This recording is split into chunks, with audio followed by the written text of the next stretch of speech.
Hey guys, thanks for stopping by the channel. But listen, before you watch the video, please, the link below, click subscribe. Trying to get my subscribers up. Give me a thumbs up.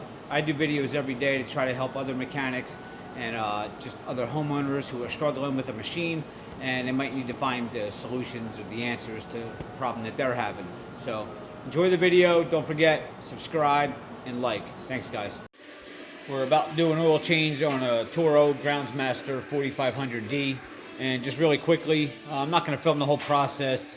I'm just going to show you where all the key locations are on the machine. So this is the machine right here. All right, got the hood up.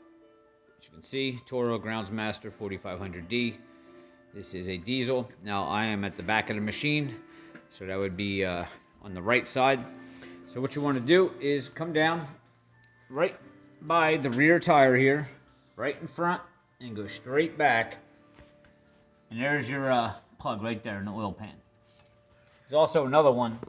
I don't know if we can see that right there. That one's a little harder to get to, so we're gonna go with that one. But the deck is in the way here, because that oil is gonna drop right down on these bars here. So it's gonna be kind of tough to get a pan in here. A couple options: if you have a hose attachment you want to hook on there and reroute it, or you can simply just slide this deck forward, and there's just a pin on the front of these that you can just slide this pin out like that, and then this deck will slide forward like that. Now you can see you got a nice little gap here. Put something there, and when you're done draining the oil, you can just pull that deck right back up there. Don't forget to put the pin back in. Now the oil filter, come around to the other side of the machine, and you'll see it right there.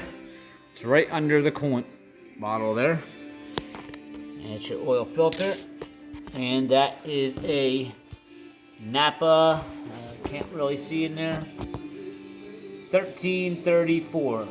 And if you want to know where the oil goes, you can come right up here on the very top of the machine, the top of your valve cover. You can see it right there. All right, so we are going right behind the coolant bottle there, right back, and there it is right there. All right, those are the all the key points on changing the oil. So hope this helps. See you next time.